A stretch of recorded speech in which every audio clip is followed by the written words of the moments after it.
Welcome back to another Handyman Business YouTube video. This video is about the project that comes out tomorrow on the main YouTube channel. That YouTube channel is called The Handyman. This channel is where I talk about the business behind the projects that I do on the other channel. If you want to see what that video is about, as well as a live stream that I also did about that video and that project, it's on Instagram. So I'll put that across the screen. You can catch up and see all the behind the scenes action on Instagram before it comes out to YouTube, and you can be prepared for the discussion. I've gotten quite a bit of feedback already, and I know the direction that some of the comments are going to go. They are valid comments from the uneducated. So I wanted to give my experience with working for homeowners and just my experience in this business. What I've done, what's worked for me, what I've learned. The project is a drywall repair on a stairway that goes to a basement in a 105-year-old house. Yes, it's 105 years old. Brick foundation, joint compound, straight over brick. Not ideal. The stairwell, right over dirt. Resting on dirt. Not ideal. If you do this work long enough, you will be presented with situations where there is a big project to do it correctly. And that is a loose term, correctly, because we're in business to provide a service that the homeowner asks for. I run into these all the time because no one takes the time to do the repair correctly. Because it's so involved, it's very expensive. And, well, they want to do a repair that will last a certain amount of time. Some people would just say, no, I don't do that work. I only do it the way I want to do it. And they walk away. And they leave that money there, and they lose that customer for the rest of their life. That customer will eventually find someone to provide the service that they are requesting. That's largely how I built my network of customers. It's so big that I have not taken a new customer in over 2 years. They are very loyal, and they stick with what's worked for them in the past. I'm going on my 12th year, fully self-employed, doing remodeling and home improvements. Different customers place a different value on specific home repair items. What I'm trying to get into is answering all the questions on how do you know what to charge? I get too many emails and too many direct messages on this exact question. How do you know how much to charge? I know how to do all this work, but I don't know how much to charge. You do it the same way every business in the world does it. How does McDonald's know how much to charge for a Big Mac? They do market research. There's a specific price point for a Big Mac where the most people will buy it. How did they figure that out? They did market research. I'm not in the business of doing large volume, so I treat every customer as a individual business transaction. I'm going out on a limb here trying to use this dang McDonald's analogy. So you got one person that's willing to pay $1 for a Big Mac, and you got someone who's really, really hungry and they're willing to pay $100 for a Big Mac. I'll try to do work for both of them to build my network. Now what I want to do is filter out the dollar Big Mackers and focus on the $100 Big Mackers, and they will spread the word to other people who want to pay $100 for Big Macs. Hopefully this is making some sort of sense, because there is just so many questions, so many. Like, you guys don't even have an idea the volume of emails and messages I get on this exact topic. How do you know how much to charge? So every customer places a different value on the work that we do. This specific repair, I ask some questions just through conversation to get an idea of what their expectation is. What do they expect this repair to be before they even know what the heck is wrong?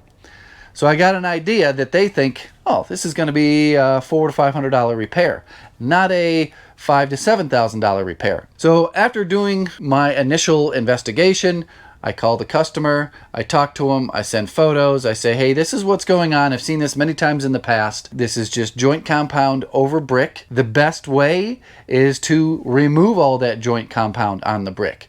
Seal the brick.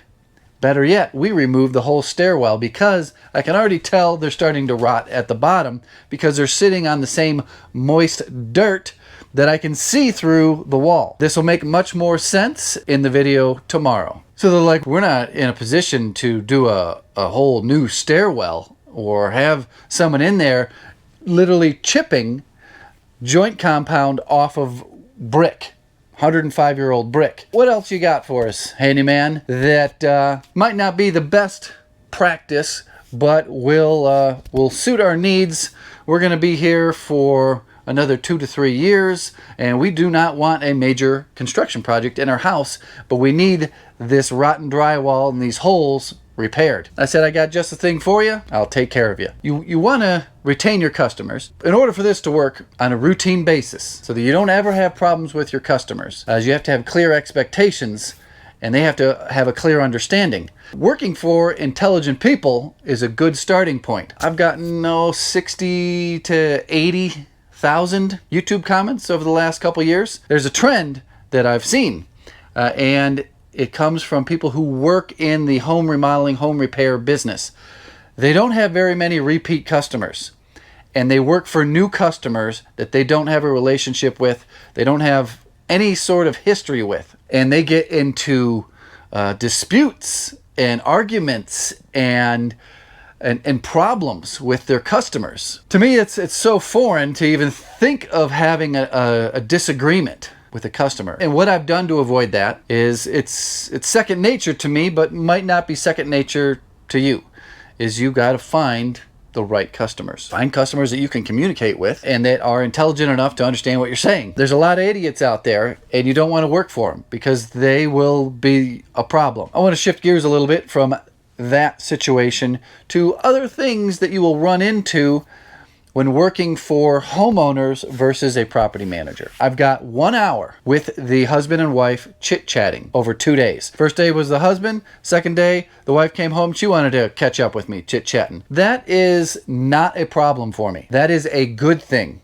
You want that. Most businesses have an advertising budget, advertising campaigns. They have to do marketing. This is how you market. You reconfirm their trust in you. You want them thinking about you for the rest of the day, the rest of the week. Wow, that's a really nice guy. I'm glad we found him. I feel so comfortable having him in my house, around my children, working on my problems. I'm going to tell everybody I know about this guy. I'm going to tell my friends. I'm going to tell my family. I'm going to tell my coworkers about this amazing resource called the Handyman.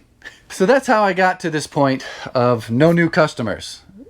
Just don't need them. Most of the time when they come along, my schedule's too full. It happens quite a bit. What I do focus on is my current customers, the property managers, realtors, and so just some loyal customers that own a couple properties. This specific customer that I was just talking about, they own 3 houses. Actually, 1 condo, a half a duplex, and a very old, expensive fix and flip. This was just a video to try to answer some business questions that are going to be about the video that comes out tomorrow, Sunday. I do need to do another video on pricing, especially when you're just getting into the business.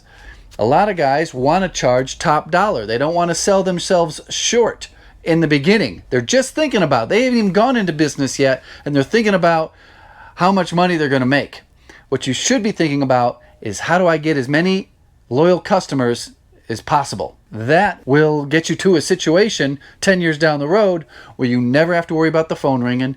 You never have to worry about your bank account slowly getting lower and lower in the wintertime because the phone always rings. The stress level is gone. There's a lot of stress at the beginning when you're starting up and you go through different cycles, ups and downs, ups and downs. You got more work than you can handle, and then it's crickets. And then you start panicking. All of a sudden the work comes right flooding back in and you're going like a madman. Thanks for watching. Make sure you check out the video tomorrow so you can see what the heck I was talking about today. Whatever works for you. Thanks for watching. Goodbye.